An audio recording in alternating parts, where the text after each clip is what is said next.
pleasure to have you all here tonight for our webinar dubbed "The Art of Legal Storytelling in Legal Writing." We're in for a real treat as we explore how to transform our writing from mere communication into a powerful medium for storytelling. I have the pleasure of introducing our speaker, someone whose name is synonymous with eloquent and powerful legal writing, Honorable Justice Patrick Kiage. His bio is extensive, and I could easily spend the entire evening just going through his remarkable achievements, but I know we're all eager to hear from him directly, so I'll keep it brief.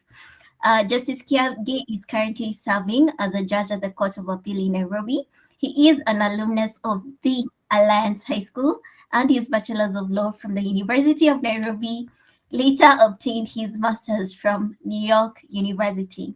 His journey in the legal profession is nothing short of inspiring, defending countless cases with skill and compassion and leaving an indelible mark on the Kenyan's legal landscape through his judgments. Many of us here likely come across or even studied Justice Kiage's judgments. In fact, I wouldn't be surprised if some of you are reading his judgments to become a hobby, and I wouldn't blame you at all because I'll definitely be one of the people doing that. His judgments aren't just legal documents; they are captivating narratives that draw you in, often filled with profound insights into the human condition. And Judge, before you just joined us, we were going through one of the most interesting judgments that you've written, and allow me to quote one of the most famous judgments that you've written that is very famous amongst young people. And you stated in that judgment that the wreckage of broken hearts in the field of love is all too common and very real. It's not every day that you come across a judgment that reads like literature, yet still delivers sharp legal reasoning. So before we dive in into this session, allow me to just, on a very quick note, inform you of some few housekeeping rules. Ensure your microphones are off, your videos are off during the webinar to avoid disruptions, and we promise you we'll have a Q&A session at the end of this. Justice Kiage's unique ability to transform legal writing from mere communication into a powerful medium for storytelling is exactly what we are here to learn about. He'll guide us through how to bring our legal writing into life, making it just not informative, but also engaging and memorable. So without further ado, here's the moment you've all been waiting for. Karibu sana, Justice Patrick Kiage. We are honored to have you here. Well, thank you very much. That must be Paula, is it? Well, Yes. the person who was introducing me, yes. Thank you very much, and I really am sorry that it has taken quite a while to get here. At some point, I was locked up because it was too full. I had to wait for help from Lawrence and Co. I appreciate that. I'm speaking to you from the village of Karaus in Trans Nzoia County. We're having the court recess, and I'm doing my other thing, which is farming. That's where I am out here in the village. I must say this, that when I was first asked to speak on this topic, to speak on this topic, I wondered about that because I was like, why exactly are they asking me to do this? But Lawrence, in his many messages to me, made clear to me that he thought, and perhaps you thought, that some of the judgments I've written are interesting, and perhaps I would speak on this, the whole idea of storytelling in legal writing. To be honest, I did not at that time think or know that there's actually a whole discipline that has emerged in this area of storytelling. In fact, there is a clear now emergent discipline, or should I say an emerged discipline called applied legal storytelling, and I think that's important for us. Someone said, this is Jim Paziale, two of them, Jim Paziale and Diana Wisger, in an article called Once Upon a Client, the Power of Persuasive legal storytelling, they said that stories are the most important tools for communicating because they enter our heart by engaging our imagination. And Steve Jobs, whom you all know, the late Steve Jobs, also said that the most powerful person in the world is the storyteller, because the storyteller sets the vision, values, and agenda of an entire generation that is to come. And I would think that story construction is a central cognitive process in both juror and judge decision making. So that when a judge makes a decision, they want to be able to actually have constructed the story as it was presented to them. My thinking has always been that if you are a litigator, you are a lawyer, or even a legal scholar, and you are writing so many briefs, so many submissions, so many pleadings, and so on, you just cannot afford to be boring. You cannot afford to be predictable. You cannot afford to be just doing the kind of thing that you do every day. Your writing shouldn't be dry. Your writing and your communication shouldn't be so formal, shouldn't be so should I say, so lacking in life, so wooden. Because when it's wooden in that manner, it actually is boring. I like to tell counsel who appear before me that, don't bore me. Don't bore me to death. And the same way, I don't want you to bore me in your submissions or in your pleadings. Please require of me as a judge that when finally I make a decision, that I should not bore you either. And I think the truth is we all love stories. The things we remember the most are those that were presented to us in the form of a story, not just things that were presented in terms of legal rules or technical terms and so on. It is stories that actually make the world go round. The people who win in this world are those who are able to tell stories. Now, by way of introduction, I may say that applied legal reasoning, storytelling, actually, you might say it first came into the limelight around the 20th of July 2007, when a conference was held in London, which was exploring ongoing uses of storytelling in law. And this has resulted in a huge body of scholarship on storytelling in the legal context. I have, and I will be sharing this with you. There actually is an article titled "Applied Legal Storytelling" by a gentleman called Christopher Rideout. So he calls it "Applied Legal Storytelling: A Bibliography." This is a 2015 article published by the Seattle in the Seattle University School of Law Digital Commons, and you can find it. I will get to share that with you. That can be shared. I think you would find a whole treasure trove of all manner of articles that explore this area. In fact, some of the scholarship articles will include an article by Linda Edwards called "Once Upon a Time in Law: Myth, Metaphor, and Authority," published in 2010 in Tennessee Law Review. We have Stephen Johansen, who published an article called "Was Colonel Sanders a Terrorist?" An essay on the ethical limits of applied legal storytelling. And towards the end of this presentation, I'll be talking about some of the ethical issues that arise when we deal with storytelling. We have other articles, such as one by Jean Kaiser, titled "When the Truth and the Story Collide: What Legal Writers Can Learn from the Experience of Nonfiction Writers About the Limits of Storytelling." Because there truly are some limits, though I'll be saying in the end that those limits are more apparent than real. There are no greater ethical issues in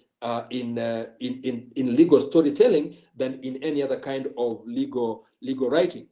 Then we have others, including "Thinking Like Non-Lawyers: Why Empathy is a Core Lawyering Skill and Why Legal Education Should Change to Reflect Its Importance," the importance of empathy. And I will tell you that when you are out to persuade, one of the things you want to do is you want to invite the fact finder. You want to invite the judge or the magistrate to empathize with your client. So empathy is an important thing, and we need to find a way to introduce it into our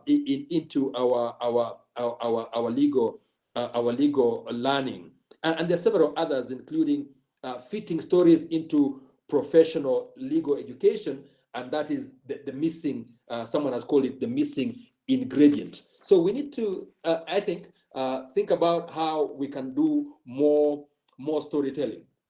During the times I spent at the Kenya School of Law before I became a judge, I spent about 6 or 7 years there teaching trial advocacy. And one of the things I would tell my students, and I will tell you now, is that the advocate, the lawyer, must always see himself as a storyteller.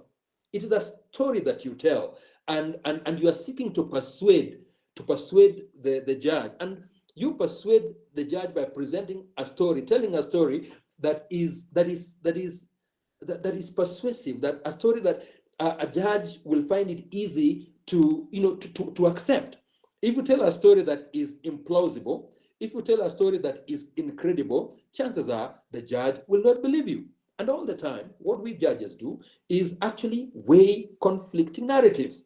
And we have to ask ourselves, which story is more believable than the other? Unfortunately, you would come to find that in the final analysis, what makes a story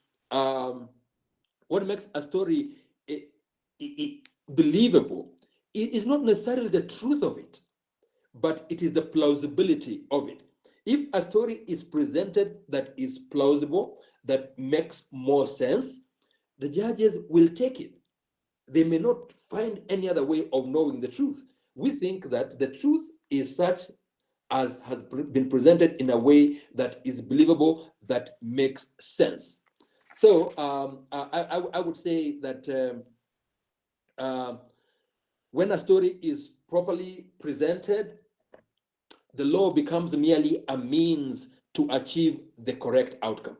So if you present your story very well, the evidence that has been gathered, the evidence that has been highlighted, the aspects of the story that have been emphasized will be enough to convince a judge or a jury, in cases where juries determine matters of fact, that is the one that should carry the day. In fact, someone has said that narratives are innate ways of understanding and structuring human experience, and this makes them inherently persuasive. They actually structure human experience. And remember, judges don't come from Mars. Judges grew up in these places that we are at. I am right here in Karaus, in the village of Karaus. This is where I grew up. Never mind that I went to wherever I went and so on. But truth is, those experiences are what make me who I am. And I don't abandon them when I become a judge. Judges do not, the minds of judges do not become wiped out to become a tabula rasa when they become judges. They are all creatures, and they are the sum total of the totality of their experiences. And therefore, it's important that when you're presenting your story, your client's story, you want to make the court, you want to make a case so strong that the court will actually be wanting to agree with you. And that's really what the aim of storytelling should do. Why? Because stories actually have the effect of connecting judges to your client's circumstances. That's important.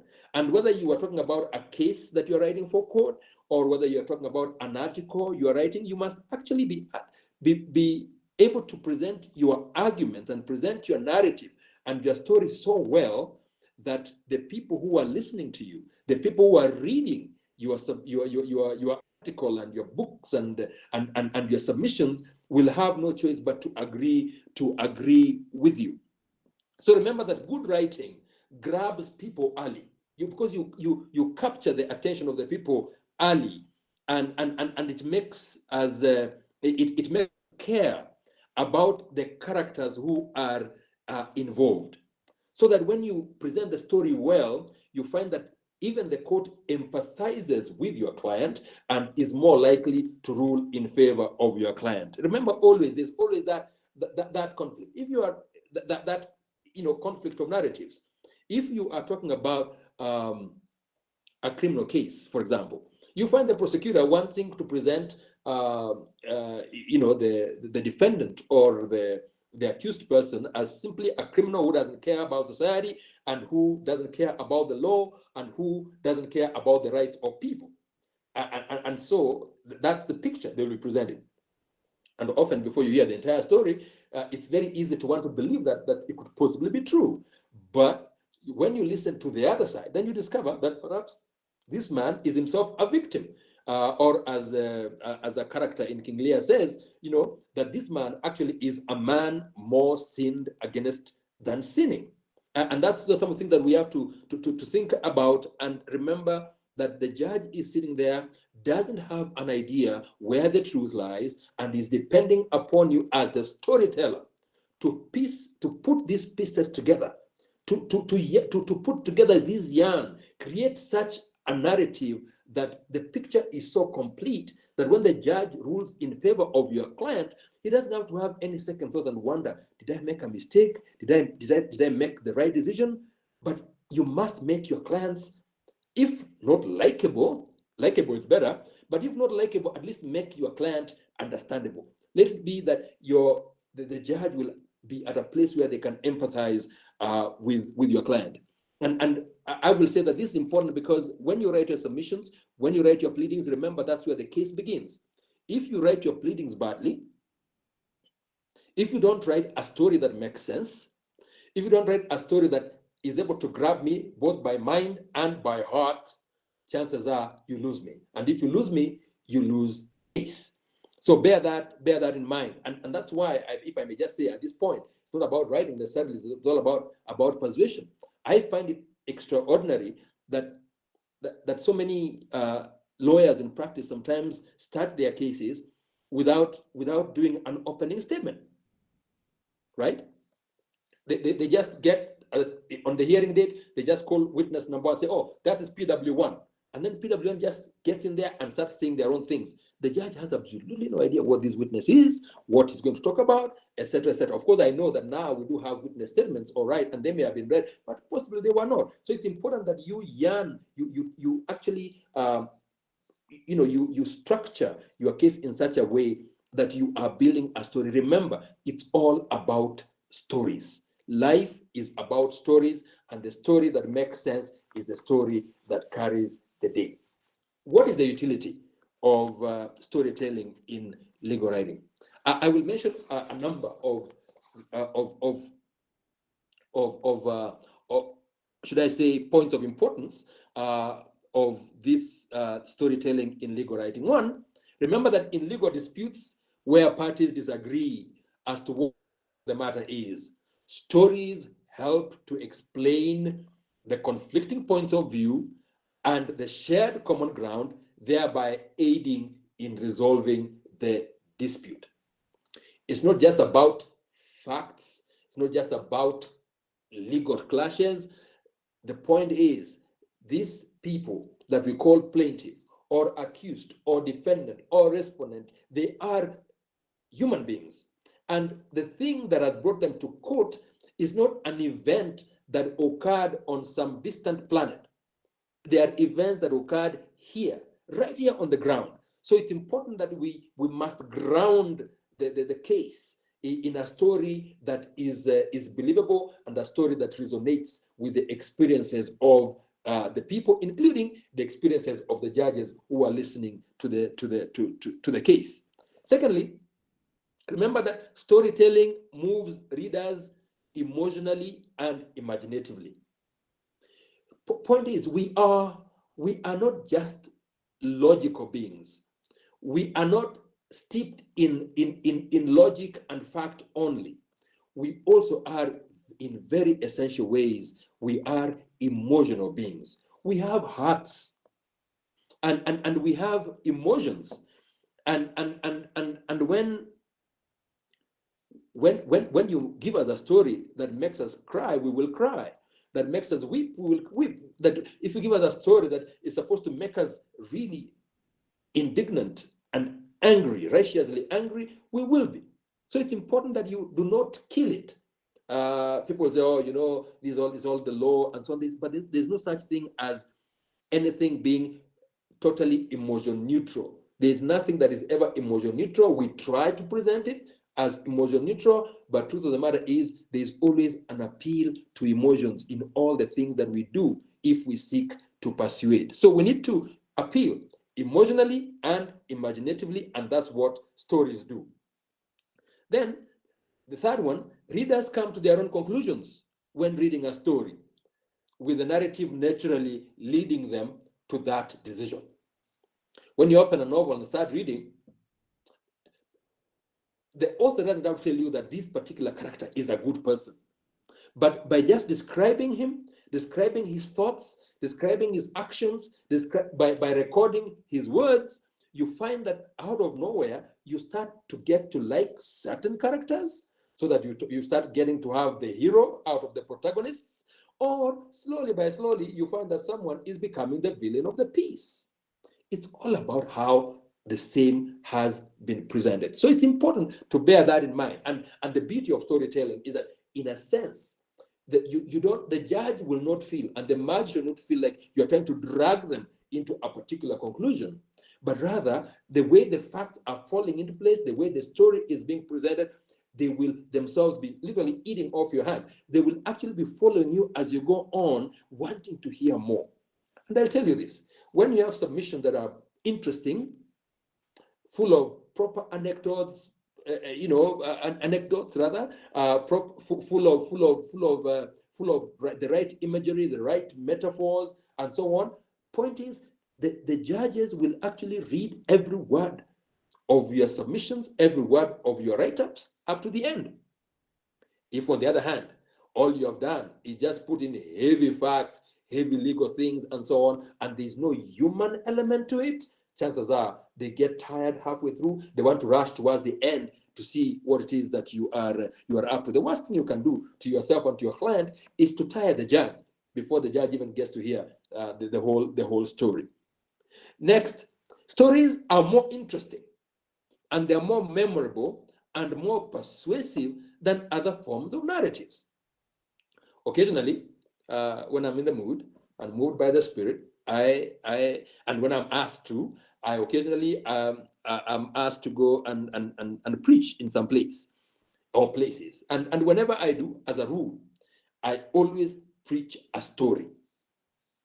You won't find me preaching deep doctrine and theology issues. I will not do that, because I will lose my audience. I'll lose the congregation. But if I pick a story and as it were, start critiquing it, start cutting into pieces and into morsels that are bite-sized and that leave a lasting impression in the memory, it is a much more effective thing. I remember someone that I had right here in Kesagon, Karaus, when I was but a little boy of 13. I remember that. Why? Because they were stories, and they were told in a particular way that was memorable. So always remember, if it's a story, people will remember it, because it involves visualizing the people that are involved, listening to them, and getting to associate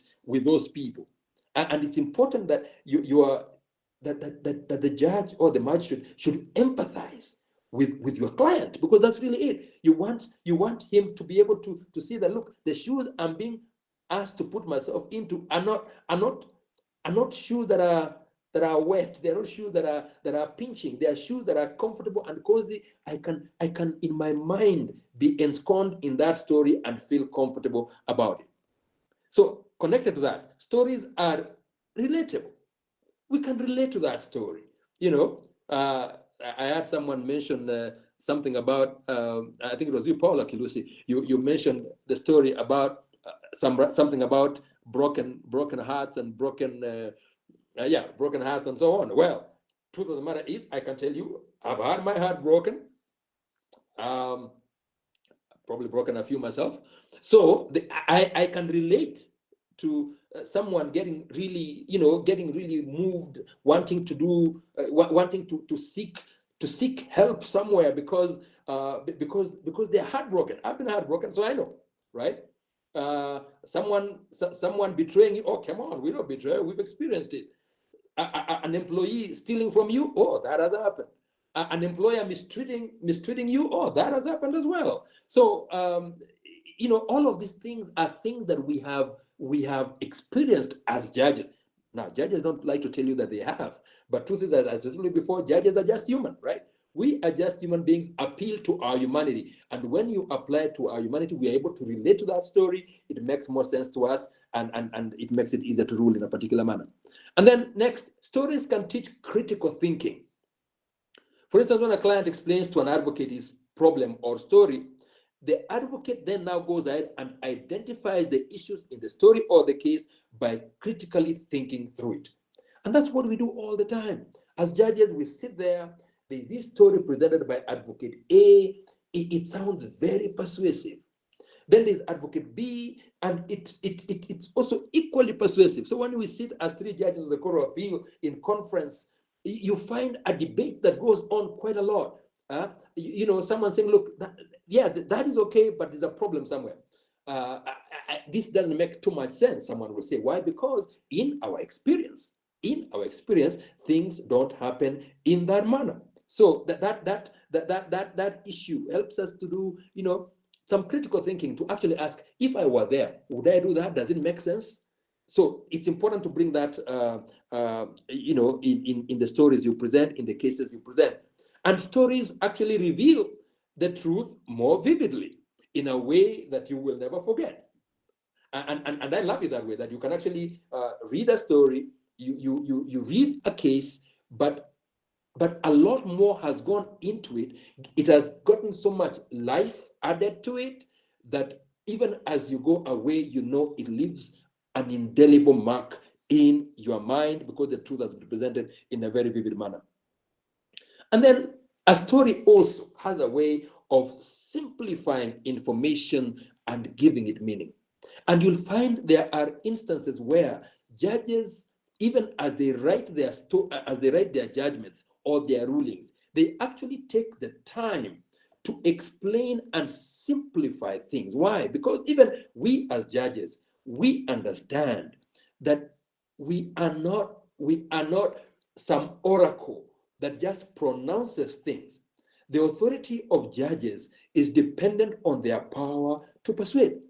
And that's why we take the time to try and actually explain where we are coming from and where we are going. That explanation of the why and the how is important, because then, even as you quote me, if you are to defend my position, I've given you material that you can use to defend the position, the particular judgment. Similarly, if you do a good job, I can defend. When I'm in conference with my colleagues, I can actually say, this lawyer here has made sense because of 1, 2, 3. It gives it meaning. So it simplifies information and gives it meaning. It's a simpler way of organizing, comparing, testing, and interpreting available information. And finally, I would say a good story addresses the real concerns more directly than plain argument. Cases can be won on plain arguments, but point is, chances are a lot more will be lost. So I know that I have come across some very interesting submissions that have been made. I've come across interesting articles that have been written, but I thought that perhaps it might be easier and more relevant to my presentation tonight if I were to refer to some of excerpts of just a few of the judgments that I have come across myself, and some that I have been involved in. The first one I want to talk about is, I will talk about the case of AL versus Republic, Criminal Appeal number 55, A of 2017. It's reported in 2024 Kenya Court of Appeal at page 462. This is the judgment. Kiage, Ocheng, and Korir, judges of appeal. Now, this is how we started that judgment, the judgment of the court, right? And I hope I don't bore you with this business, right? But it started this way. The village of Kiowa in Koinoin sub-county of Bomet County boasts of a bar named Sweetwaters. To this drinking joint repaired a woman, a stranger to the village, on the evening of 9 September 2016. Her presence there was to have fateful, nay, fatal consequences that provide the backdrop to this appeal. For two young men, known to be friends and co-workers, later that night got into a quarrel over that strange, nameless woman that left one of them dead and the other now laboring under a sentence of death. That is the opening paragraph of this judgment. Though I say to myself, if I were to come across a judgment starting like that, I would want to hear more about this woman. I would want to hear more about this Sweetwater's bar. And I would want to know what exactly was it that was causing these two young men to be where they are. And for those of you who have done a bit of literature, you would almost think of it almost an echo of the opening lines or the opening chapter of Thomas Hardy's The Mayor of Casterbridge, which is a story about how this man comes into this town with his wife and daughter, and then he gets drunk, and in the moment of drunkenness, he mistreats his wife and says, "Who wants them? Who wants this one? I can sell them for 5 guineas." He says he wants to sell his wife and child for 5 guineas, 105 shillings. And then at that moment, a sailor walks in and says, "I will have them." And shock on Mr. Michael Henchard, the man who is the husband and father, who in a drunken thing was just being funny, thought he was being clever. The man comes and buys the wife and daughter, and that's the tragedy of the mayor of Casterbridge. That's how we started that particular judgment. The other judgment that I would like to refer you to is the judgment of Ann Waithera Macharia and 5 others versus Republic. This is Criminal Appeal 178 of 2016. The quorum was Justice Waki of Appeal, Judge of Appeal Waki, now retired, Judge of Appeal Nambuye, now retired, and yours truly. And this is how we started that judgment. And allow me to read a few paragraphs of it. It says, the record of this appeal reeks of all that can go wrong in a marriage and a family. A dark mix of jealousy, rage, greed, impatience, and pure hatred, compounded to turn the marital space into a deadly trap and to convert filial fealty into a grossly cruel patricide, that rank offense that stinks to high heaven. Wife, son, sister-in-law, and workers threw all sense and sensibility out of their hearts and coldly calculated a death, which they executed with chilling efficiency before dumping the body miles away at the bottom of a waterfall in the depth of a forest, believing, alas falsely, that as dead men tell no tales, their heinous deed would remain forever hidden from human view. But murder will always cry out, or as Shakespeare would have it, though it have no tongue, it will speak with most miraculous organ. It shrieks out where other crimes merely speak. And then goes on to talk about what happened thereafter, perhaps another paragraph. It all happened on 12th June 2004. David Macharia, a resident of Kamai location in Lari district in Kiambu, arose that chilly morning from the warm company of PW4 Anna Wamboi, his second wife, and proceeded to his nearby farm to do some work at his as was his habit. At the farm was the house of his first wife, Anne Waithera Macharia, Waithera, the first appellant herein. Macharia had 5 children, including the 6th appellant, Joseph Mwangi Macharia Mwangi, with Waithera, but his relationship with her was not the warmest, and he never spent nights in her house. Now, that is the setting of how this starts. We've called it a murder, but we have also given some kind of indication of the marital drifts that there was here. There's wife number 1, where the relationship is not warm, the man doesn't spend any nights there. And then there's wife number 2, where there's still warmth, according to this, and that's where he had spent the night. Then we go on to describe how, on getting to the farm, Macharia, who was accompanied by a lady known as Mama Fiona and another person to work on the shamba, first milked the cows, which were at Waithera's compound, as he always did, and for which task Waithera had warmed water. He then worked at the farm for the rest of the day. Even though he was expected to return to Wamboi's house that evening, he did not do so. Alarmed at the non-return of her husband of 3 years, the father of her daughter, Wamboi set out to look for him, first at the nearby home of his cousin Gitau, and so on and so on and so on. Now, what we are doing here is, already you can tell this man who was murdered was a very domesticated guy. Even though he was staying with his second wife, you notice every morning he comes to the home of the first wife. The first business he does is that he milks the cows. His wife warms the water, but doesn't milk the cows. He has adult children, they don't milk the cows. It is he who comes to milk the cows. And already you can see the contrast. We are giving character. We are giving life to this man who was killed. We could easily have said, on this day, the deceased was killed, and move on. But would you remember it? You probably wouldn't. To just be another story of another man who was killed.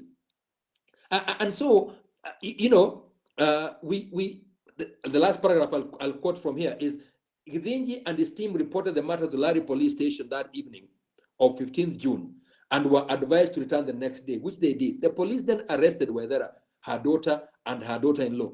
By this time, Githinji was convinced that his brother must have been killed, given a history of rather grave disagreements between him and Waithera and the brutality he was subjected to. Macharia had told him how Waithera used to incite the children to beat him up whenever he did not give in to their demands for property, including the shamba, cows, and cash crops. They would then report him to the police, who would arrest him. At one point, Macharia's sons broke his arm, and his eldest even cut his hand with a panga. Without saying so, already you can see this man, the picture, you have a rather composite picture of what kind of man this guy was and how much he suffered at the hands of his wife and his children.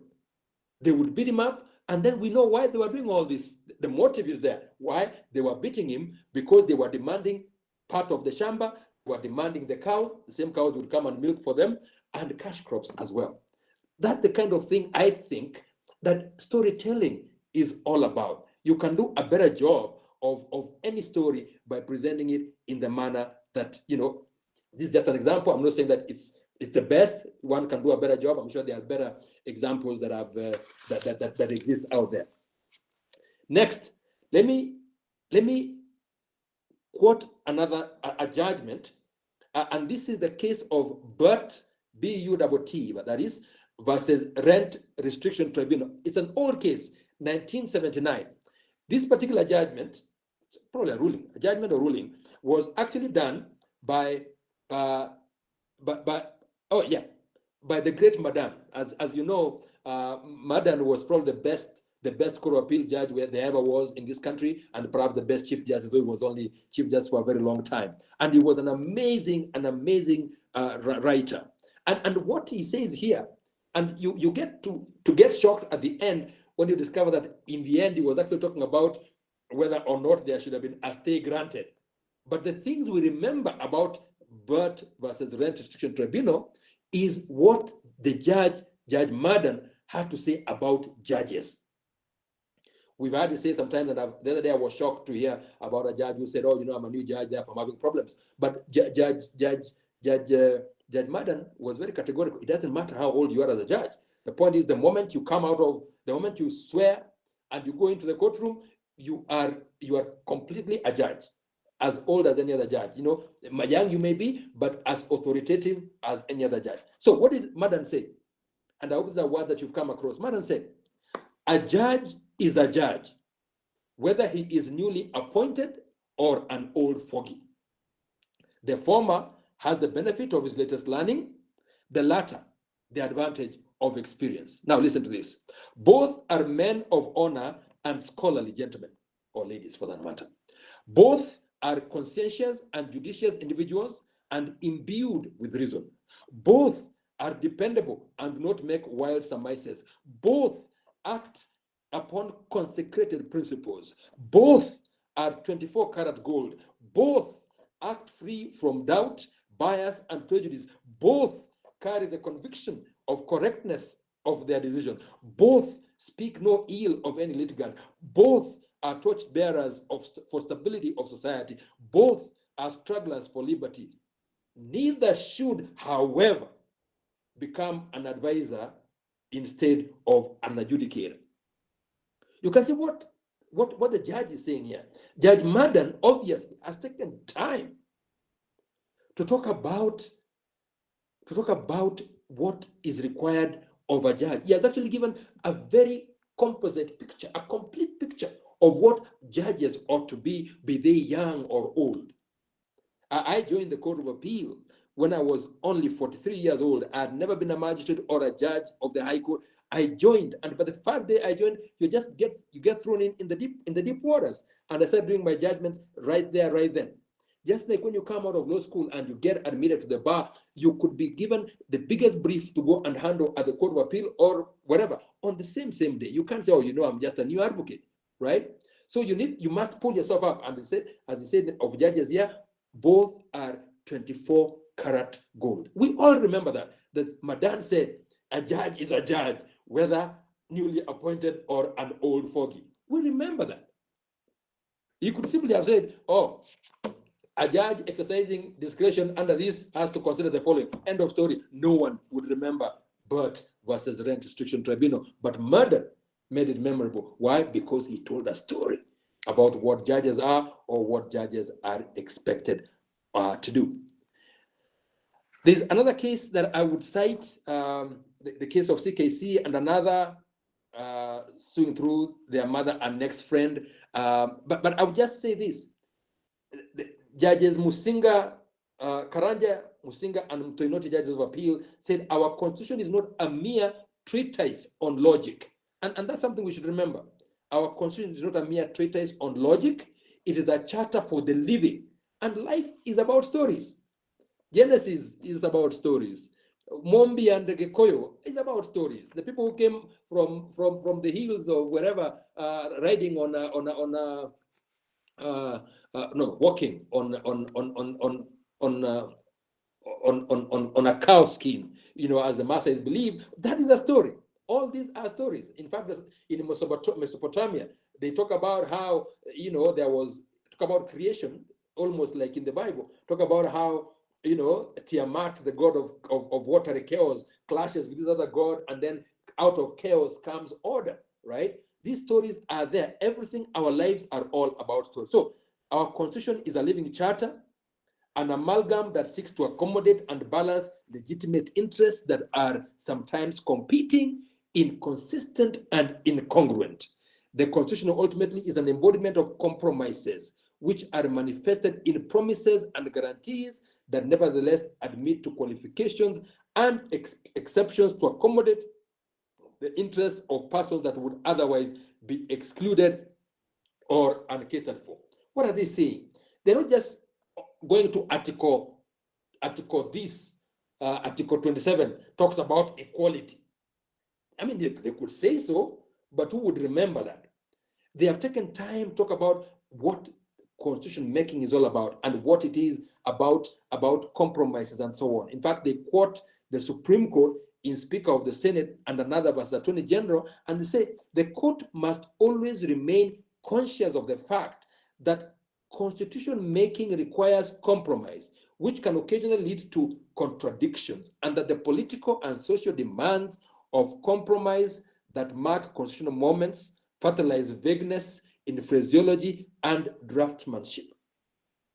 So, vagueness, constitutional moments, and how they are fertilized in the phraseology of the Constitution. What are the judges doing? They're saying, we see this document here, we know what it says, but it exists within a context, a present context of the moment, and also within the context of history, a social context, and so on. So it's important for us to always bear that in mind. I will quote another one, a recent one. This is in the case of Joseph Durango Gadondo and others, was the chief registrar, about land.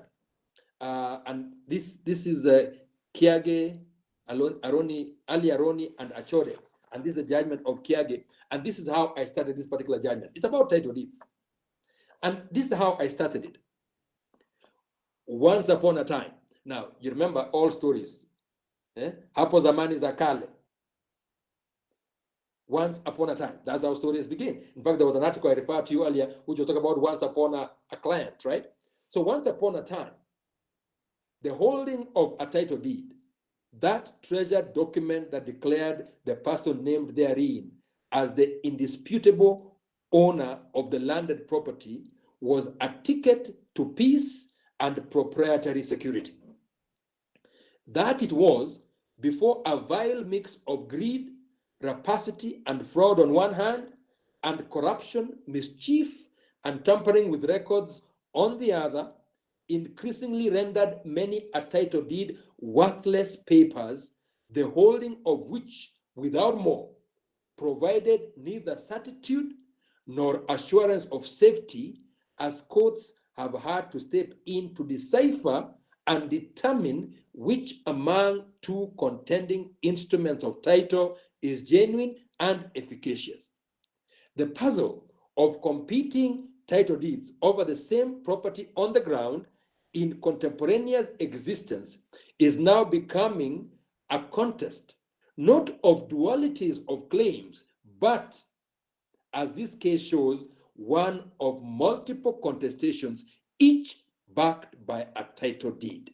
Here, a piece of land, LR number that, in the Bulavu area in Nairobi South Sea, has 3 title deeds held by the respective claimants, with each vying for jural recognition as true and effective to the exclusion of the others.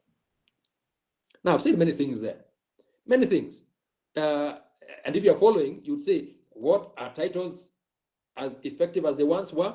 A long time ago, in the case of Ngok versus somebody, it had been said that so long as you have a title, that title is sacrosanct, is good for all purposes.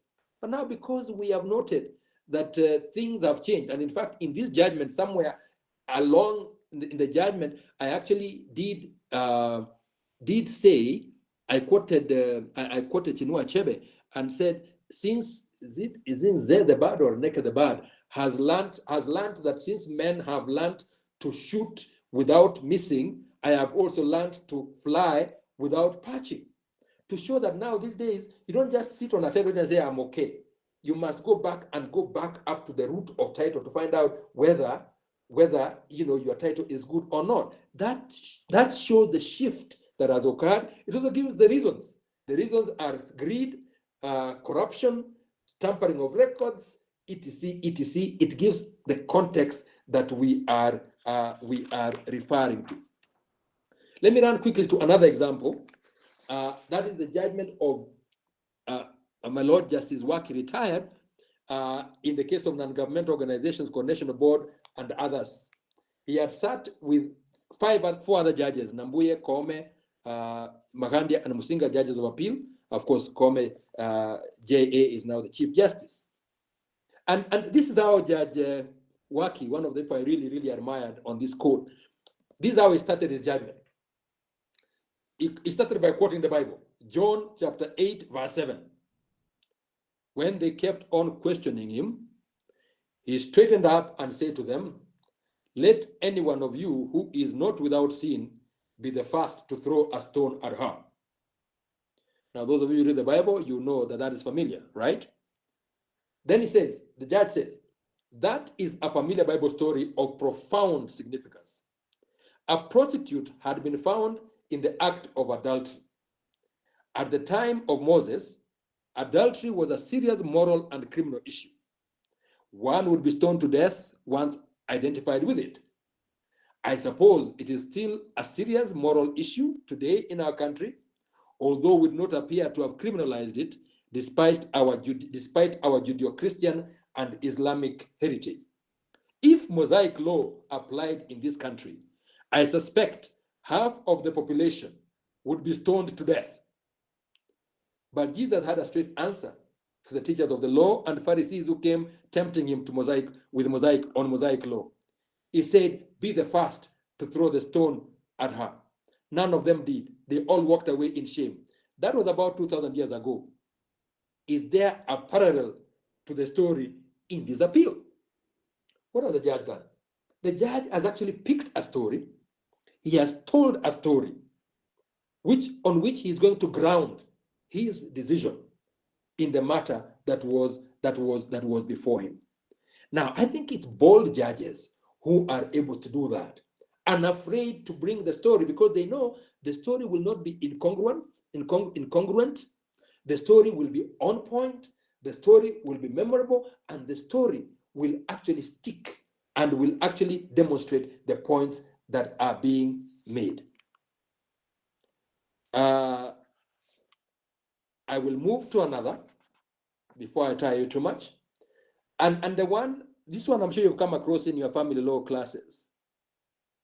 This is the case of PNN versus ZWN, 2017 EKLR. PNN versus ZWN, where the quorum was Waki, Azangalala, and Kiage judges of appeal, and this was my concurring judgment.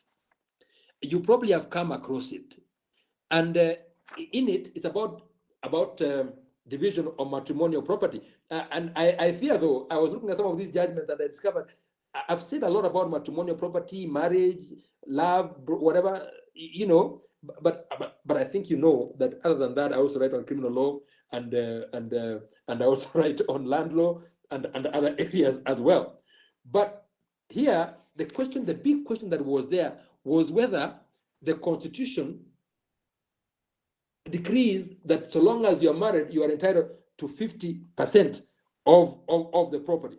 And I dealt with it because of time. I won't deal with some of the paragraphs where I said, to my mind, all that the Constitution declares is that marriage is a partnership of equals.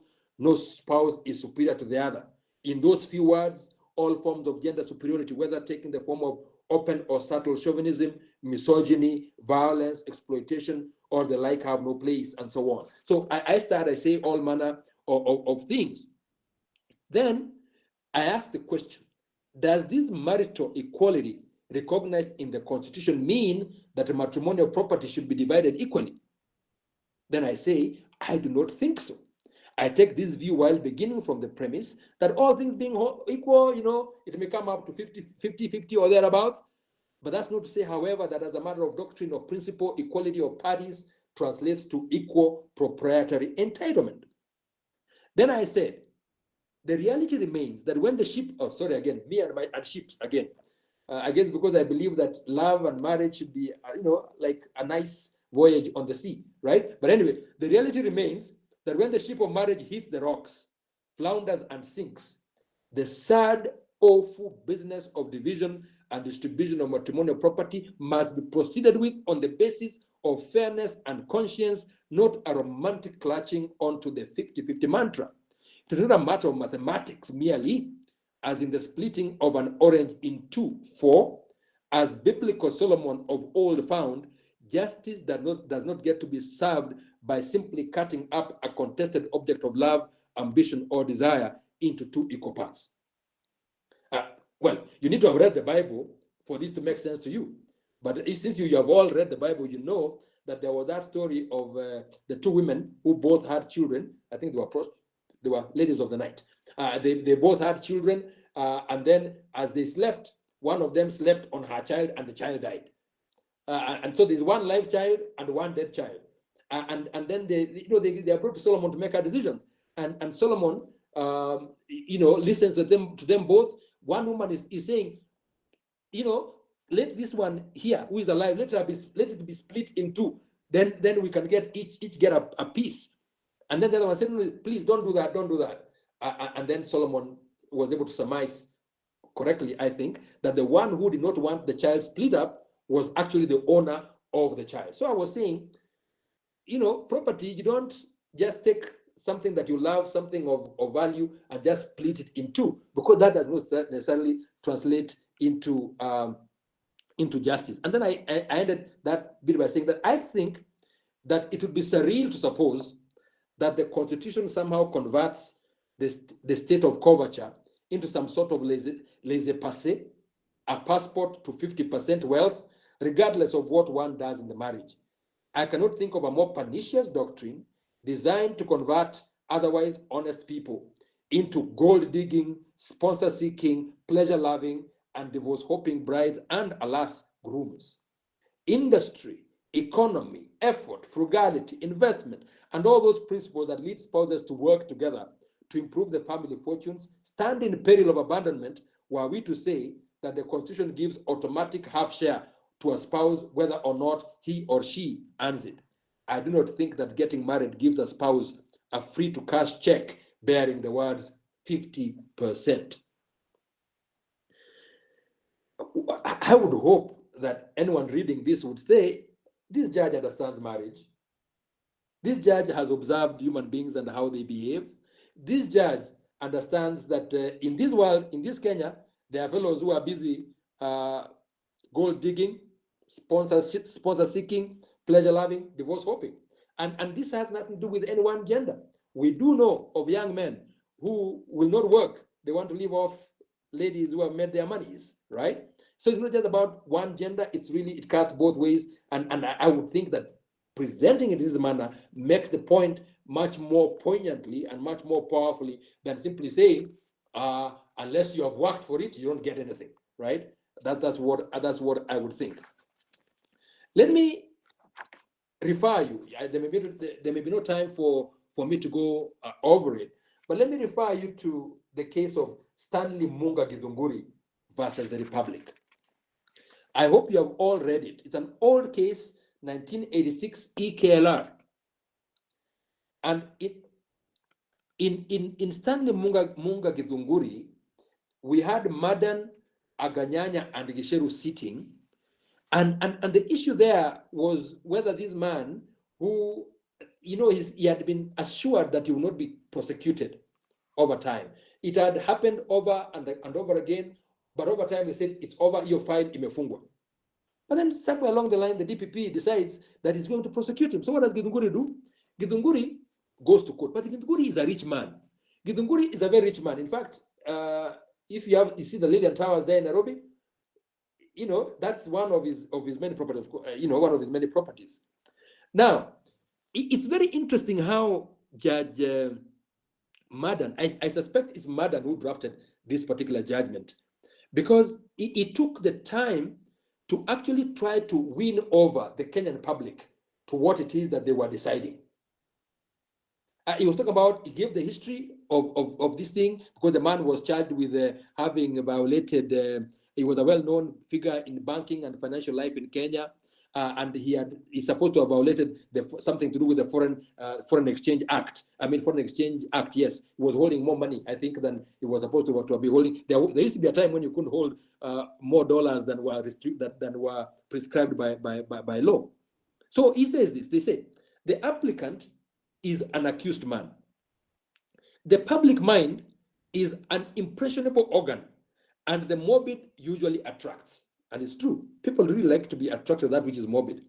The public, in order to establish their own social values, like to find out by comparing themselves with an individual who has come into limelight, howsoever, and who appears to be a cut above them, whether the wholesome or unwholesome, how such a person is treated in a court of law, whether more or less than the common citizen. So they understand that whatever decision they make, someone might say, we decided this way because Githunguri is a rich tycoon, right? And so Madan, knowing that he has a constituency, which is the whole people of Kenya, takes time to explain himself or themselves. Then he says, in our job, we have been constantly engaged for a long time as judges, engaging the minds of people who appear before us by reading, and we try to assess their thinking process. The analytic nature of our work has endowed us with increasing our insight into the minds of people, which enables us to assess patterns of human behavior. We have come to believe that in this instance, there are likely to be members of the public who think that, notwithstanding the disesteem generated by the attempt to resurrect the 4 charges against the applicant, which were publicly proclaimed to have been dropped, the files closed, and an assurance given that the appellant will not be prosecuted, the applicant should still be taken to court, for lawbreakers must be punished for the crimes they commit. As is their custom, such body of public opinion will not stop to consider that the applicant has to be proved guilty in order to be punished, and his trial has not yet taken place. Doesn't that sound familiar? You hear every time judges and courts acquit people, immediately there's an outcry, right?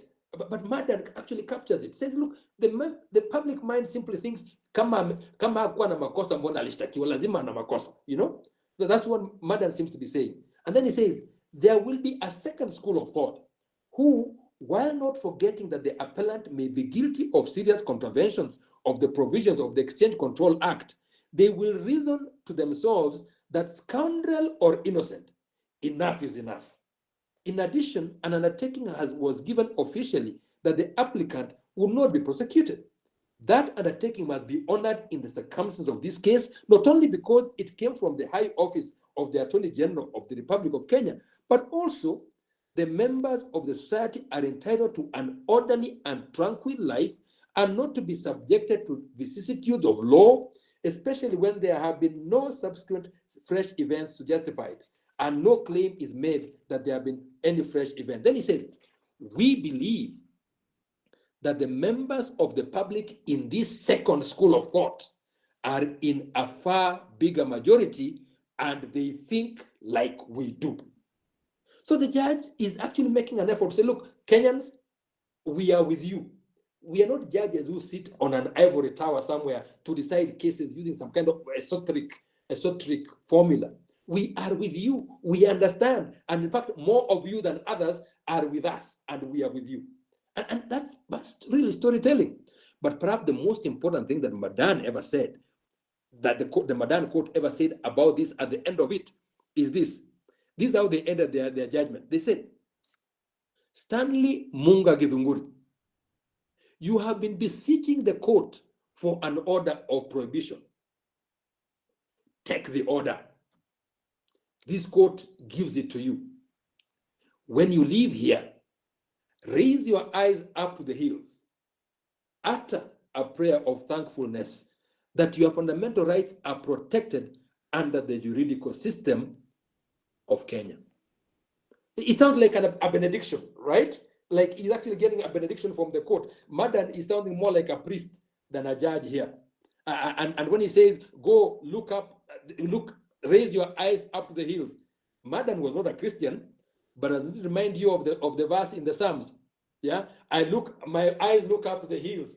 Where does my help come from? And he's telling him, look up to the hills. Your help has come from the court. That's what storytelling is all about. Now, this last one, let me not read it because you all know about it. Is the one I had being mentioned here just before I started. Oh, I think Paula said, the field of love, no doubt, is littered with the wreckage of many a broken heart. The tears that have flowed in the wake of betrayal, perfidy, and other two and multi timing adventures of lovers is beyond reckoning. Thus must one who ventures into love do so alive to the perils that abound. For the appellant herein, whose sad tale is well captured in the judgment of my learned sister Mumbi Ngugi, Judge of Appeal, with which I am in full agreement, the lesson learned is that the wounds of love find scant balm in the courts of law.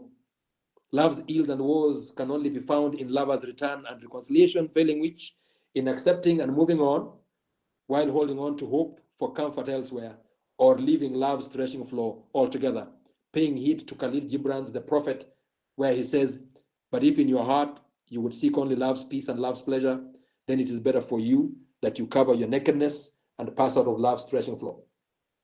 I agree that if a man takes the woman he loves to a hospital labor ward, for she is heavy with child, while happily believing himself the father, but upon the child making a landing, the woman, by subterfuge, eludes him and leaves the hospital in the company of another man, a shadowy rival, judges may empathize with the deceived first man, but cannot in law agree with him that the hospital should compensate him for not detaining the woman till the man who brought her in should claim and discharge her. Adult she is, a free moral agent, though the man may protest the word moral. And in a free country, she is perfectly free to associate with and, as in this case, be discharged from hospital in the company of whomever she pleases. Thus, while the emotional anguish the appellant had to endure by reason of those events evoke sympathy, courts of law deal not in that currency.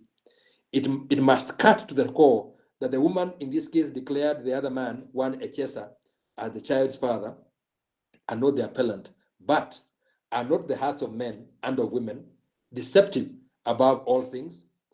It dawns on the appellant, alas too painfully, too late, there is no lie in the words, spoken usually in jest, that children are mothers' babies, but fathers' maybes. And in the circumstance of this case, no remedy lies in law, least of all against the hospital. I don't know why I wrote all that, but I mean, I could simply have said, I've read the judgment of my brother, my sister, so and so.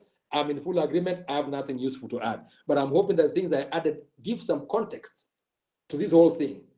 Principles come through. For example, among other things, that look, it's not every injury that finds an answer in law. Courts of law are not courts of sympathy. We may empathize, but we are limited as to what we can give. And that in the end, sometimes just kubali yaishe. And that's not being rude, harsh. It's just being practical. Sometimes it's just time to give up, to let go.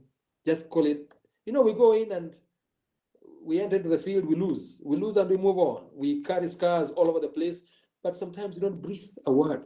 If you remember Rudyard Kipling's poem, If, then he says, among other things, if you can take all your earnings and then in a pitch, in one turn of pitch and toss, you lose everything, but don't utter a word to anybody that you've lost. And then you start from the beginning with worn-out tools, and you have nothing except your will that says, hold on, hold on. If you can do all that, if you can fill the unforgiving minute with 60 seconds of distance run, then the earth is yours, and which is more, you will be a man, my son. I'm concluding. Having said all those things, it is possible there are some ethical concerns. People think that storytelling can stray from being effective and persuasive to being manipulative, especially if a story is told which is false, or if there's exaggeration. And sometimes that can happen. You find counsel painting someone black when they really are not black at all. That can happen. But there's an apprehension that a persuasive story is not necessarily true, yet in the legal context, truth matters. But that's not true. Because really, in the end, narrative coherence and fidelity, not truth, is what matters, is what makes a story believable. You just need to be coherent. You need to be, it needs to make sense and plausible, and the court will believe you.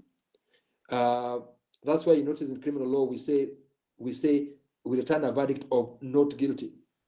We never return a verdict of innocent. We say not guilty because we really never can tell. There are stories brought before us. We were never there. We never witnessed. There are stories told to us. Some aspects may be left out, but the answer to this particular ethical concern is that because we are in a what? What's the word? I lose the word. Come on, you guys know the word. Adversarial system. Yes, we're in an adversarial system. So one person presents their story in its fullness, the full panoply of their story, and the other side also gets a chance to counter and to present their story, and then the judges weigh the two stories. Questions are asked in cross-examination that are able to bring out the falsehoods and so on. And there's some kind of accuracy that in the end is arrived at. And then finally, it has been argued that stories appeal to our emotions, notwithstanding that the law is supposed to function in an objective manner. I said earlier on, there's no such thing as pure objectivity. It's a fiction. We are emotional creatures. And the truth is, it is acknowledged that whole brain thinking that combines both emotion and reason leads to better reasoned decisions. We must engage both our brains and our hearts to arrive at the truth, or to arrive at what we consider a fair conclusion.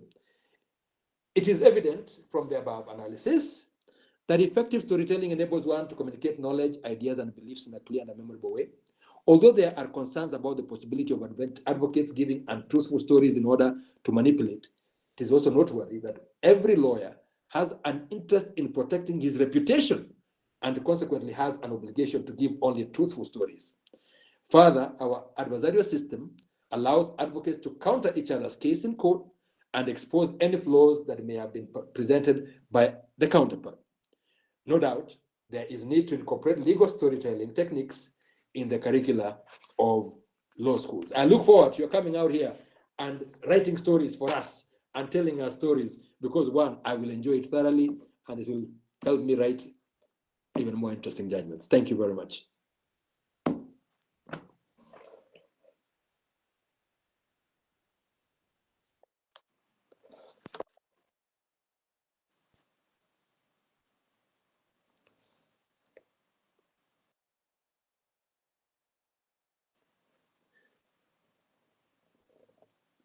I am assuming that there would be some questions, perhaps comments, though I know time is really gone.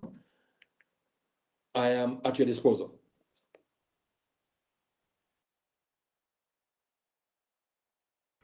Yes, Modani. Okay, good evening, Your Lordship. My name is Lawrence Karaoke. And first of all, I have to thank you so much for dispensing your wisdom to us and for accepting our invitation. So I would want to start us off with a question on when we are inviting people to join this event. One person asked me, isn't it natural to write the way you write? Isn't it something that is inborn? Maybe that could be the starting point. Thank you.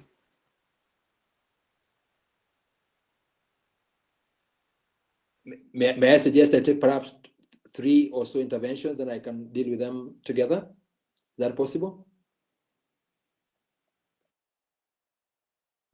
Yes, yes, I think it's possible. Max?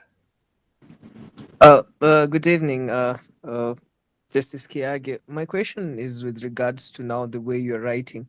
Now, I'll give an example of myself. I wrote a very good paper. I don't know whether it's good, but I thought it was good, but it was a little bit um, more of storytelling the way you are. And one of my lecturers was very, very critical about it, with the fact that it's not formal enough. Bearing in mind that a legal paper or a paper of that nature is supposed to be formal. So, what will be your advice in that regards, or what would you suggest when it comes to storytelling, but at the same time ensuring that you are formal and you do not digress from the legalese aspect of it? Yeah.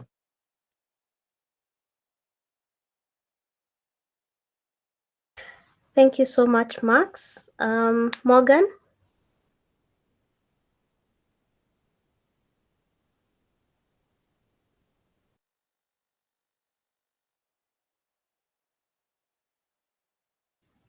Morgan?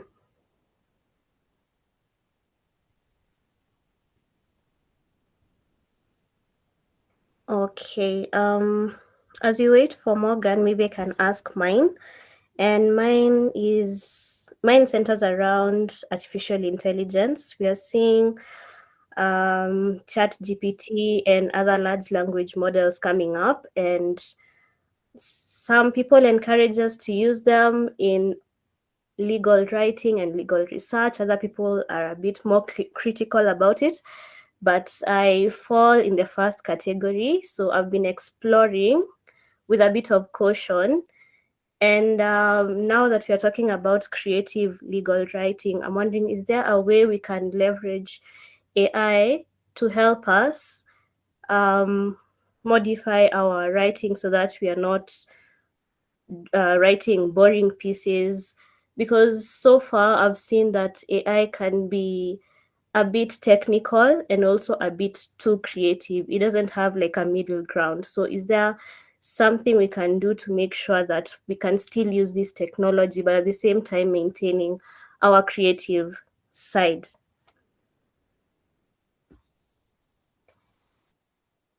I'll invite more questions, maybe 3 more. Yes, Chelsea. Thank you very much. And thank you very much, Your Lordship, for the wisdom. I have learned so much. My question is in line with what's happening, the emerging trends, climate change. And as we stand right now, there isn't as much jurisprudence on climate change, especially within our jurisdiction. And climate change tends to gear more towards policy drafting and things along those lines. Is it still possible for one's personality, or for one to be able to tell their story through policy and things along those lines, especially in light of emerging trends like climate change? Okay, thank you so much, Chelsea. Kivuva Queen.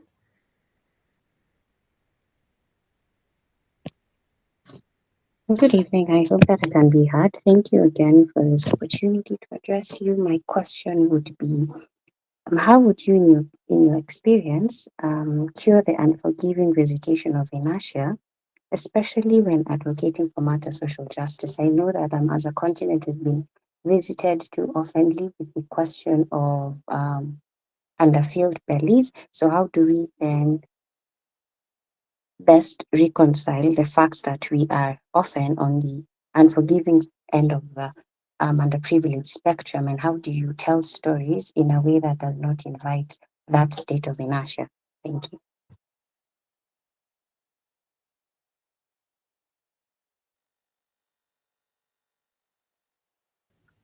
Okay. Any other question? Yes, Felix. Good evening, Lord Justice and members. My question will be, as you storytell, for example, I will use an example that you gave about death and Shakespeare. Do you mention, do you cite the exact, if it's a poem, the exact poem that you're getting your story from? Yeah.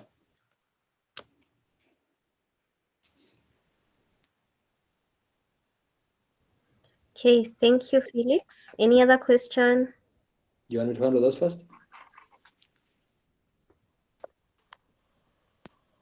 Would you like me to go with Okay. those first? Pardon? Would you like me to go with those first?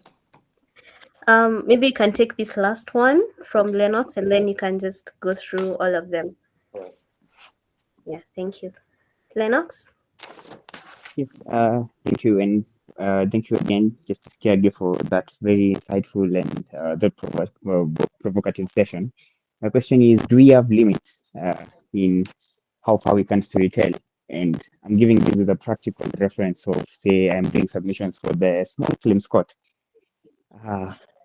Would you advise me to go all in and give a telltale of quite a number of pages, or or do I still have to embrace the ethical limitations in this sense, or owing, of course, that he has probably other files to read? So as I do explore the tenet and world of legal storytelling, is that probably something that I should adeptly put into consideration?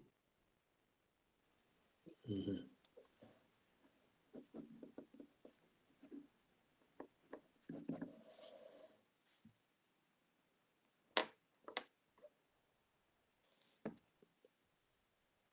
Is that all? Yes, I think that is all for now. Okay. Thank you very much for your very very perceptive questions. I appreciate that, and I hope I can get to do some justice to them. Let me handle them in reverse order. Lennox, you ask whether there are limits to storytelling. I think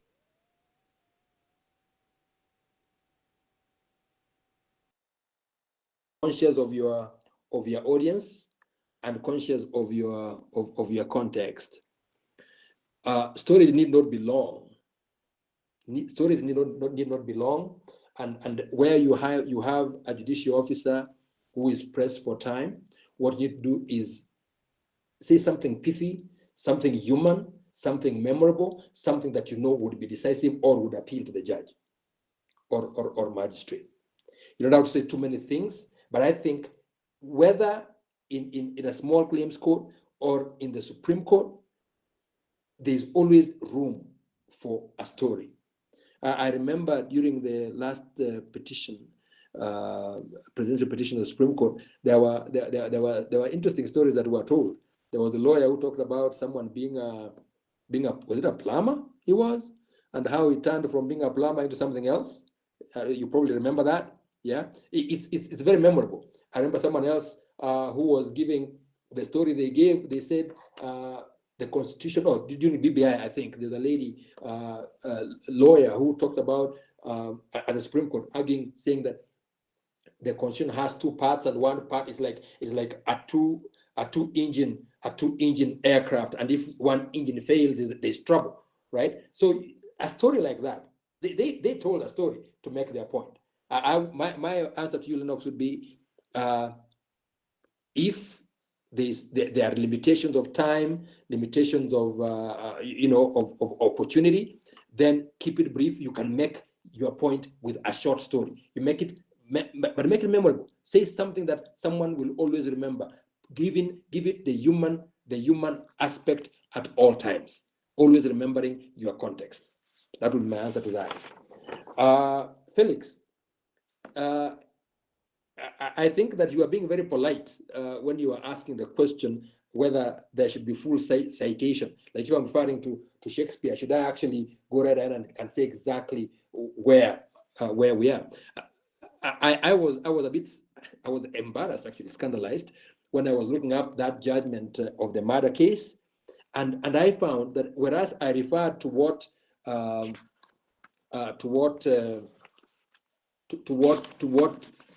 Shakespeare had to say, and unfortunately, I don't know how that happened. I never quite said where it is that Shakespeare said it. I suspect it was supposed to have been in a footnote, but that was missed. And so it leaves someone searching where exactly he said that. Though if you Google immediately, you know exactly where it was, and you will know that this was in Hamlet. Hamlet Act 2, Scene 2 is where Hamlet actually talks about murder and how it outs that it won't be quiet, it will actually come out shrieking and so on. But yes, whenever you quote an author, even if it's Shakespeare, you need to say where. Even if you're quoting the Bible, you need to say where. Though, unless you're just making just a passing allusion to it, then you don't have to actually give a footnote, but you need to say exactly where it comes from. In order to talk about Khalil Gibran, I didn't just say Khalil Gibran said, I said Khalil Gibran in the Prophet, right? So the answer is yes, you need to actually attribute it more fully. I agree, and it's embarrassing that I didn't get to do that in that murder case. Queen Kivuva, you ask, how do we use stories to overcome the inertia, especially in the areas of social justice? People are underfed. People are all manner of. I mean, people get tired sometimes. People get tired of this. But you've had people who have told the same story. They're good. They're good in the sense that they would tell the same story, but they would say it differently from time to time. The whole idea is to keep it interesting. You don't want to tire people with exactly the same story. And I think that even in the face of the danger of inertia, we must never be silent, because one, we get affected differently at all times. They underfed children. They are underfed in Turkana today. They'll be underfed somewhere else in the country. We shouldn't give up. Because when you give up, then all is lost. So we probably, I would imagine, we need to look for more creative ways of doing it. We get more creative, we get more, find ways to be more persuasive, find ways to be more memorable, create variety, and so on, so that people don't tire of your story, because the story needs to be told. If the story is not told, then there's forgetfulness. People get forgotten, things get forgotten, the underprivileged society get forgotten. So I would say, don't give up, but find better ways, more creative ways to do that. Let's be imaginative. There's always room for imagination. Chelsea, you're asking whether there's a place for storytelling, even in the areas of policy, climate change, etc. I think there is. My sister, I call her professor, is in the area of nutrition and things. And I had occasion to listen to her making a presentation somewhere in some international conference, and she was talking about actually climate change and what she said. She injected into that story. She talked about mother, and she talked about our mother, the late Ellen Kiage. She talked about her, but she, in a way, she actually was personifying Mother Earth and the effect of climate change. I thought it was an amazing way in which she was able to make that presentation. It was extremely well received. What am I saying? I think my quick answer is that yes, it is. So long as we engage our creativity, we take time to think, ask ourselves, what is it that would resonate with the people? Whether in policy and so on, there must be a basis for it. And so bring it home, make it real. And if you make it real, there'll always be a place for it. I will tell you, people will get tired of long-winded policy statements long before they get tired of stories that inform policy. So I would say, yes, there's room for that. Let's just find it in us to make it more lively, more personal, more human, more emotional, more relatable. Now, Morgan, you asked about AI, and I'm no expert in AI, as you would imagine, but I know that AI has come in, and it is, in a sense, it's actually appending things. You even wonder about the whole law, the whole policy about plagiarism and so on, the need for originality and so on, whether it's going to get lost. Whether if you want a story, you can actually ask AI, chat, whatever, write me a story like this, and then it produces for you a story. I don't know whether if someone else sitting in a basement in New York were to ask, for the same story, to give the same instruction, make the same request, whether the same story that will come, or it will be altered to fit the circumstances. That is artificial intelligence for you. You say that you yourself are persuaded that let's give it as much room and so on. I think that you can't run away from these advances in technology. You can't run away from artificial intelligence. But I would myself think that we still need to maintain our personality. Ask AI to give you the materials, but then find a way to personalize it. Give it your story, not just someone else's story. That's what I would say. Proceed, but proceed with caution. I would think is the way to go. If you take time to read Noah Yuval. Has written about the 21 ideas of the 21st century, I think, and he talks about technology and AI and so on. He's quite prescient. He talks about it even before it came to be, and perhaps you might well look at it and say, how do we still remain relevant, and how do we maintain the human element in the face of technology almost taking over everything? That's what I would say. Max, about storytelling and how it's not formal.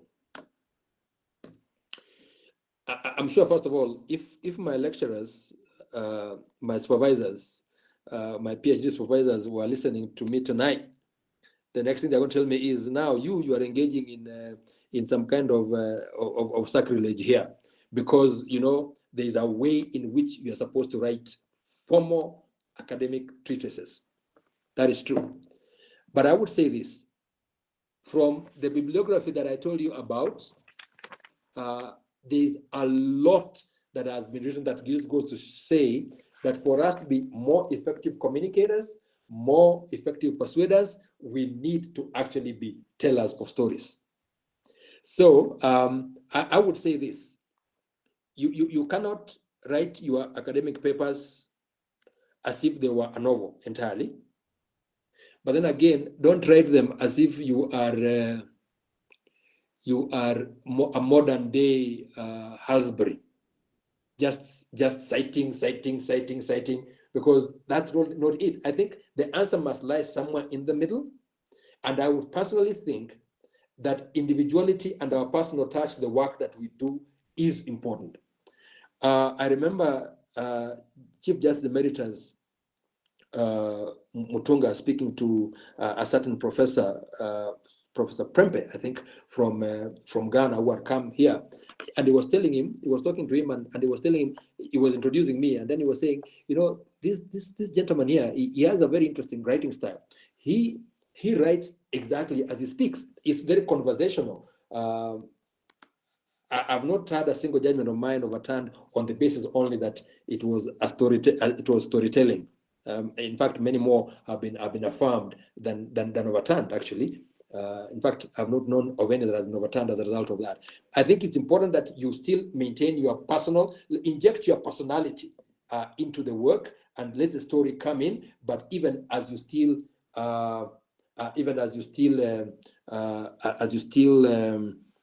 try to meet what is required. But I think that the academy needs to change.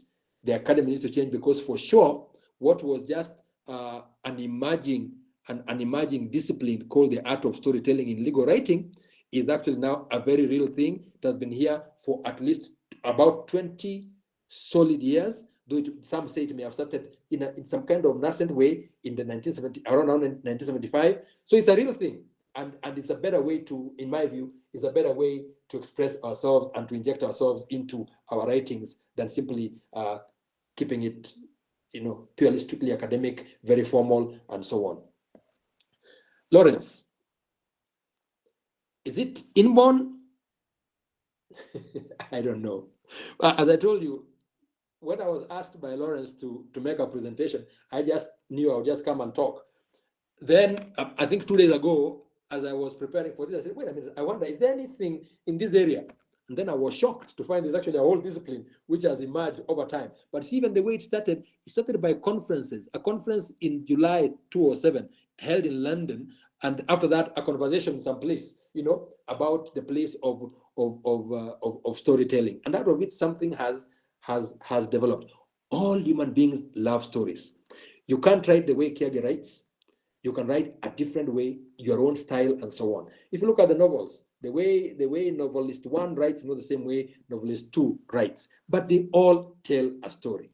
So I think that so long as, because all of us love stories, we always tell stories. We know that. Only that sometimes we are brief, or sometimes we are longer in telling the stories, but we all do tell stories. I know that there are lessons. I've now gone at 20. But I know that there are lessons that one can take on creative writing, and if you can take lessons in creative writing, this guy is called Biko. Biko actually actually I think he mounts story classes, if I'm not wrong, on creative writing, and you can also find them elsewhere, even online. And if you can do that, I can say that whereas it is talent, all right, it's maybe a gift, it may be innate, but it is also one that can always be learned. We can always learn it, just like speaking. Some people may think that you can't speak, you can't be a public speaker. But if you think about a guy like Winston Churchill, one of the most powerful, most influential leaders of the 20th century, he could hardly speak, but over time he actually learned and became an amazing orator. All of these things are capable of being learned. So no one should say, "Oh, I can't write that way." It doesn't have to be that way, but you can write with your own signature, your own style, and it will be equally effective. That's all I'll say about that.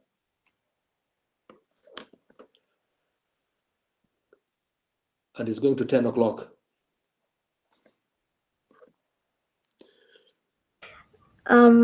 Justice Kiage, I don't know whether you're amenable to a second round of questions. We'll only take 5 minutes. Okay, fine. If it's 5 minutes, we can do 5 minutes, yes. Yes, thank you so much. I saw a hand from Miss Esther Angawa. I don't know that she's still in the room. As we wait for her, maybe AG Awino can ask the question. Thank you so much, Honorable Judge. I'm glad that you're here. I have a question I would like to ask you. I'm a fourth year law student from day 4.2 from Daystar University. I have seen you quite a bit at the church. I see how you intimately interact with your mama and the children. The question I want to ask is, to what extent is your personality, to what extent does it influence your writing style? Are you naturally a romanticist? And as a result, what pleases a man's soul is what finds its way into the writing. And secondly, I saw a case that you had advocated upon in Kisumu, where a man had taken his wife to the hospital to give birth, but walked out with another man. And the man was demanding for payment, and you called it, I think, an experiment of lovers or something like that. I find that you're quite interesting as far as romance and Shakespeare is concerned.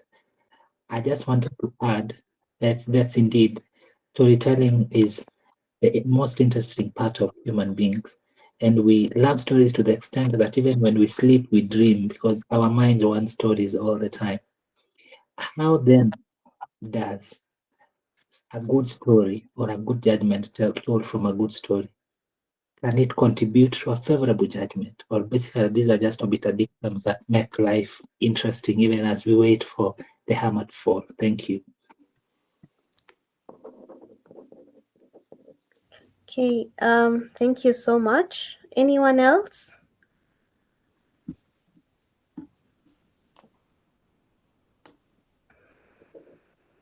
Yes, Miss Esther. Good evening, my lord. Thank you very much for your contribution. I'm not a student, so perhaps I'm in the wrong crowd or I feel a bit out of space. But allow me to ask, in light of what you have shared with us, whether it is time that we have the National Council for Law Reporting report magistracy decisions. As you have indicated, telling stories is important, and we can look back to decisions of Madam J from the 70s. We can find them, we can read them, we can know what happened, and we can know how that has built up our jurisprudence in the country. A bulk of decisions, a bulk of cases in this country end at the magistrates level. Some may not make it all the way to the High Court on appeal. Very few make it from the magistrates' courts to the Court of Appeal, where we then have all these beautiful stories being told by yourself and your colleague judges. But is it time that we rethink the lack of reporting of decisions of the magistrates' courts, and would that the decision to report those judgments then move us towards a point in the profession where we take storytelling a lot more seriously? Because if we compare the disputes and cases that find their way to the courts um, at the lowest level and those that make it to the appellate courts, the percentage is ridiculously small. And I think it's important that maybe we should consider that, and perhaps at the policy level within the judiciary, because I know that the judiciary has a place in the Council for Law Reporting, if that is something that should be considered more seriously at this time. Thank you. All right. Well, Okay. Oh, apologies for that. Maybe you can take this last question from Maina Wangoi, and then you take over.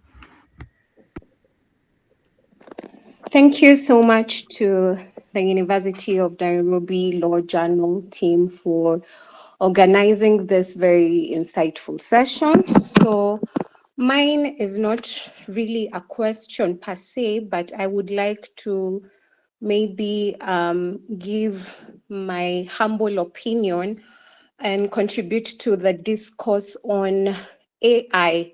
What happens in regards to, say, creativity, and how do say lecturers or people who are testing exams, for example, how do they ensure that students are not plagiarizing their answers? I think this is a critical issue, and I say this as I am currently a student at the university. I'm currently undertaking my master's, and um, I did my undergrad from 2017 to 2021, and of course, at the onset of COVID in 2020, um, we had to move from physical classes to online classes.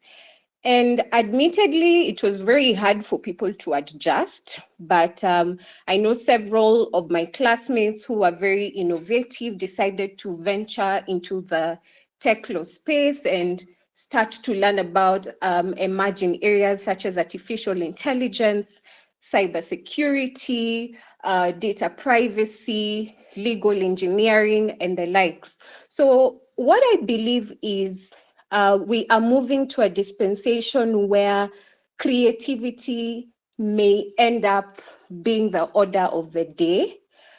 Because if we have the, say, Chat GPT, for example, it's very easy to, come up with an answer, for example, to a question. And this brings about questions on ethics of students. I mean, universities have their policies. I think the University of Nairobi policy on plagiarism is that your work should not be more than 15% plagiarized. So what I believe is we have two conflicting doctrines in copyright. I know in India and in the United Kingdom, there have been several debates surrounding these two doctrines, that is the modicum of creativity and the sweat of brow doctrine. So in my humble opinion, I know many nations had moved to the sweat of brow doctrine, which just requires you to have attempted to do some work. But in regards to the modicum of creativity, originality is essential. So now maybe the question we should be asking ourselves is, what will be the percentage? Should there be a percentage of originality that we are testing? But I think we cannot keep on looking at the sweat of brow doctrine as the standard of creativity, either in the academic sphere or even in the judicial space, or even in practice. So to ensure that we have evolution in the legal system in Kenya and in jurisprudence, we may have to go back to the modicum of creativity. I think India has started taking that route. And I think what the discussion should be on would be the percentages. I think this would would deal with the challenge of AI and ethics, especially in the education sphere, where, so many students may end up using AI to answer their questions. Thank you so much for the opportunity. Those are my 2 cents on that.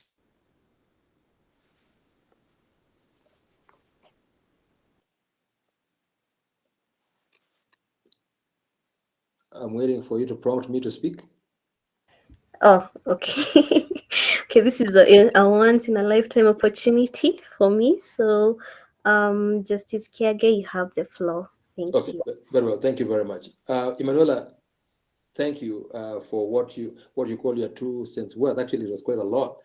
It's worth a lot more because indeed, I think that AI will always be, it will always pose a challenge. There are those who would take the very extreme end that look, the coming of AI is the death of creativity, but I don't think that has to be the case. There are things we do now.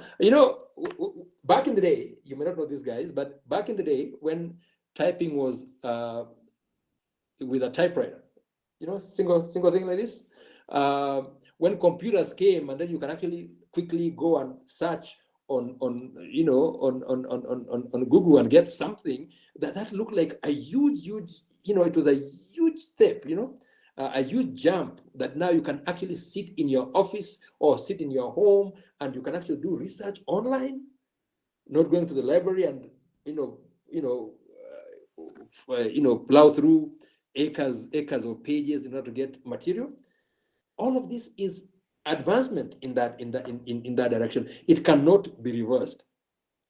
I think that the same way we are able to use this, we should be able to also now address the ethical aspects. I get what you are saying about perhaps the need to reconsider, to consider an appropriate percentage below which, above which you can't go in terms of what you've gotten from elsewhere, and that may just be the answer, because for sure, sweat of the brow, we can't always just be working on the sweat of the brow, because everywhere we go, in fact, in other places, they say, if you have to sweat it out, then you're doing it wrong. Yeah. So we are moving away from sweat to an area where, so long as I agree with you, if there's a modicum of creativity, then it's yours, so long as you're able to indicate. And areas of creativity can vary. So it's for us as human beings and people who are involved in this to see in what ways can we be creative so that we don't lose our individuality even as we make use of AI. I don't think that AI is a poisoned chalice. I don't think so. It's a tool that's available to us that we can use, effectively. But I guess, Emanuela, this is stuff that we have to keep talking about. And you guys, as you study this, you are at the right place to be able to give us the appropriate contributions, and that we can have policy guidelines, regulations, both at the schools and in terms of legislation, if need be. Ms. Angawa, thank you for being here. In fact, I think the example I gave earlier regarding a 2-engine aeroplane, an argument during BBI at the Supreme Court, I believe you are the one who made that argument. So you somehow found yourself into this presentation. You ask an important question, whether the magistrate's decision should also be reported.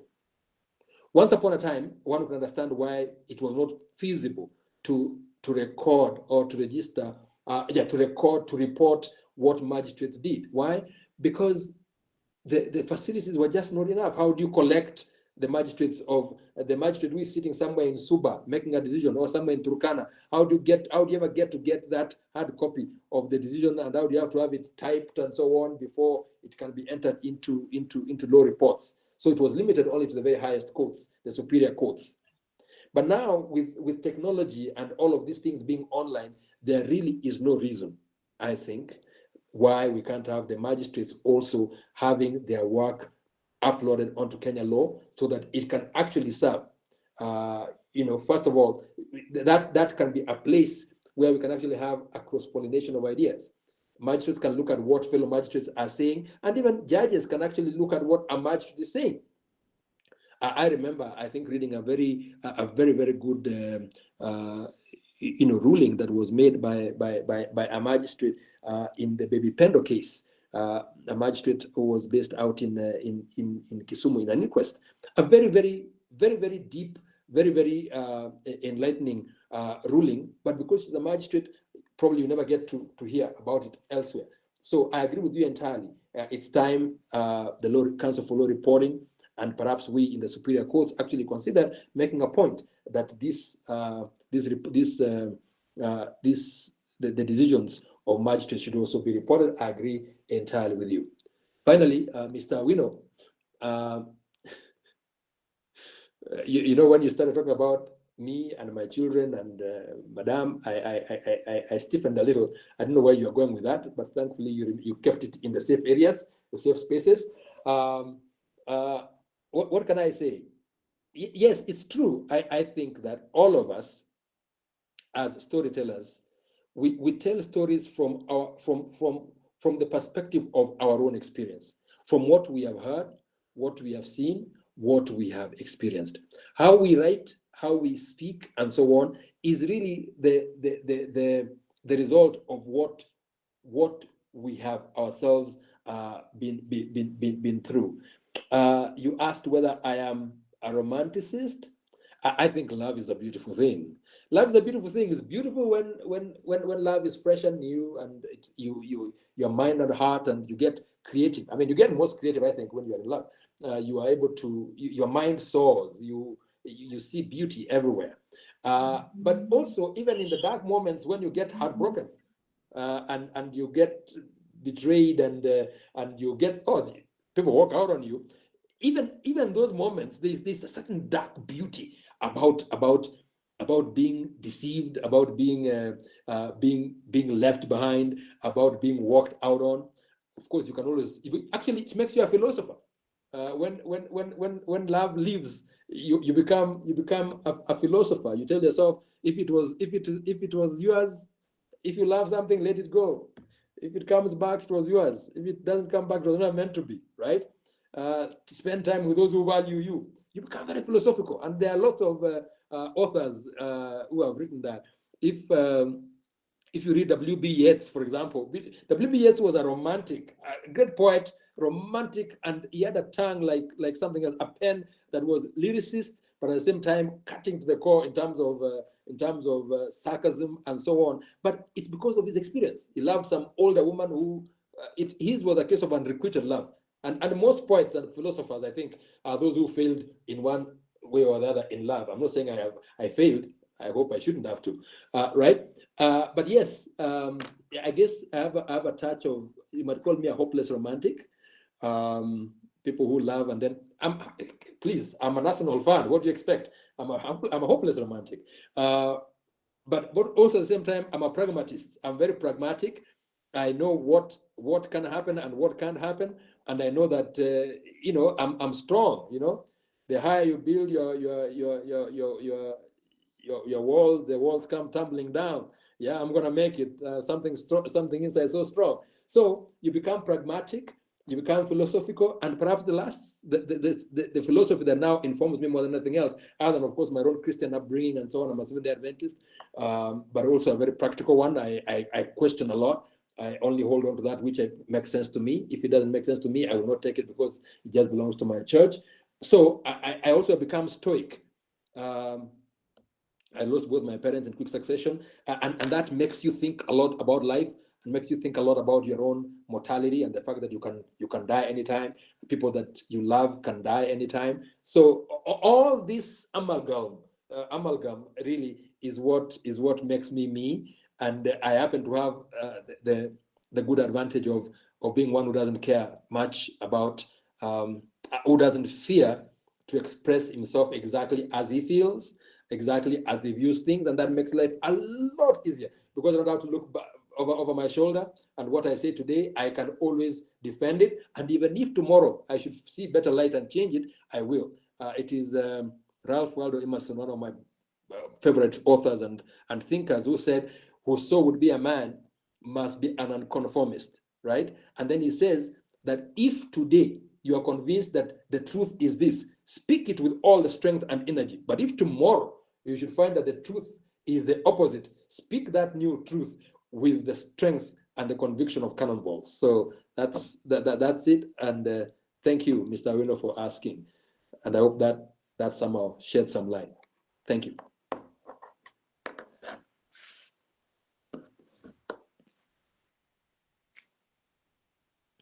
That was my last word.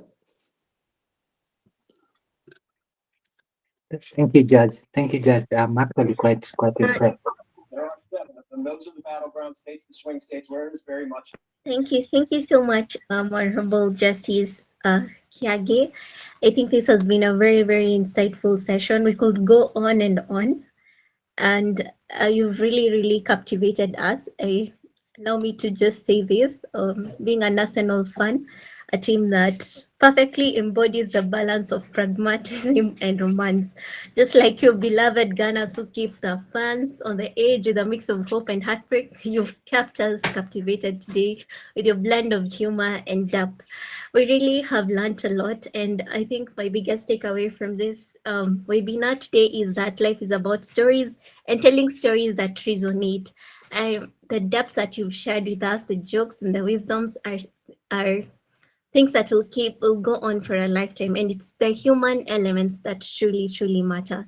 Thank you so much for being with us today. We always look forward to having you to more of our webinars. It is an honor to have you appear before us, as we look forward to appearing before you in future. Thank you so much, and do have yourself a great night. Thank you to each and every person who made their time Thank today. you. Thank you. Thank you for having me. Good night. Good night, Judge. Good night. Good night, Justice. Good night. Thank Good you. night. Good night. Good night.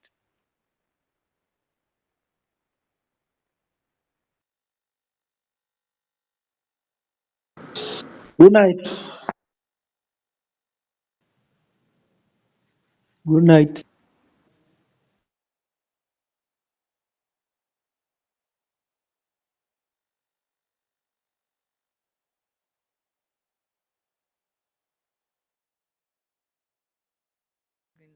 Good night.